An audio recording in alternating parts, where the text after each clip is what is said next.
Barthélémy Dias mooy fu mu toll nii bu ñu moytuwul dina neenal liste départementale bu Yewwi Askan Wi fii nii si Dakar loolu nag moom la ñoom Barthélémy Dias ñoo Abass Fall ñoom Déthié Fall ak seen i ñoñ mais duñ ko déggee noonu looloo waral tey taxawaay bi yéen a ngi gis sama ginnaaw am na ay lenn militants yi fi ñëw lu wute loolu nombre de militants bi nga xam te nii moom moo commencé woon di massé wu devant les locaux de la direction générale des élections kon leen jóge sax ñëw fii te tamit ñu nemmeeku woon fa ay weccoo kaddu ak ay kaddu yu dëgër yoo xam ne nii amoon dafa diggante takk der yi ak tamit moom mooy Barthélémy Dias waaye finalement le calme est revenu même bu nekkee ne Barthélémy Dias a un peu haussé le ton wax ne bu Yewwi Askan Wi bokkul si élection législative yi nga xam te ne nii si lañ jëm le 31 juillet bi nga xam ne nii moom la ñu dëgmal élection di fi am Sénégal muy mel ni te am na benn parfois de tension boo xam ne nii ñu ngi koy commencé nemmeeku waaye tamit ba léegi nii amagul loo xam ne nii c'est de manière définitive luñ si mën a wax amaana fii ak guddi lu nekk mën na am situation mën na décanté wu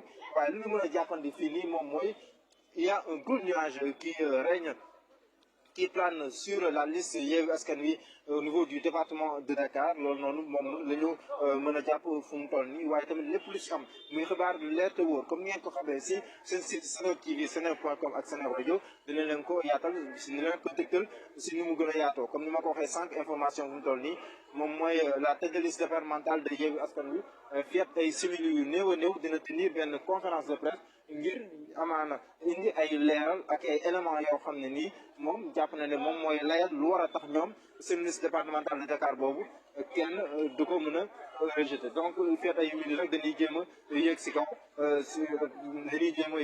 si kaw fii ak say simili yu ndaw ngir tamit dégtal leen conférence de presse bi nga xam te nii moom la Barthélémy Dias fas yéene def kon da leen dégtal yeneen image pour rek ngeen tam fàttaliku li nga xam ne moom moo xew tey en attendant ñu leen di dégtal conférence de presse bu Barthélémy Dias.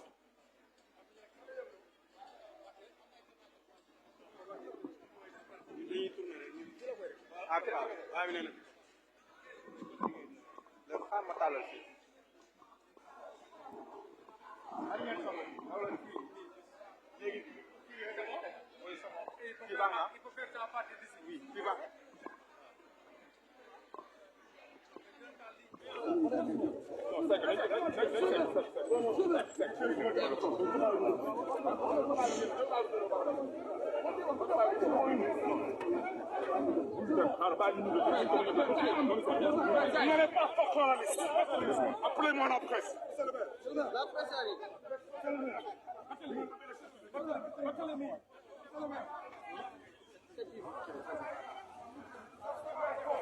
benn liste bu ngeen folklore Macky Sall moomu dëkk bi dañuy bokk ci élection yi. monsieur le maire waaw bu leen ma waxee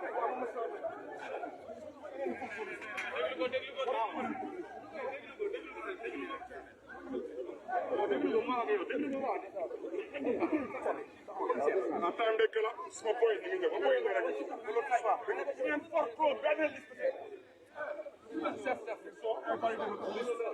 mais non touche pas. Ça ne passera pas. Ça ne passera pas. Mais parce que dañuy wax ak ñoom ñuy topp dama ne il faut pas. Voilà, vous allez.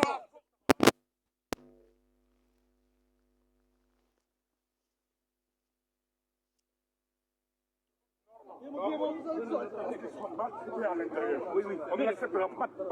Non. Vous inquiétez pas. Avec le boy ñëw. Dama ne ba gars yi ñëw rek. Dem leen wuti renfort. Dem leen wuti renfort.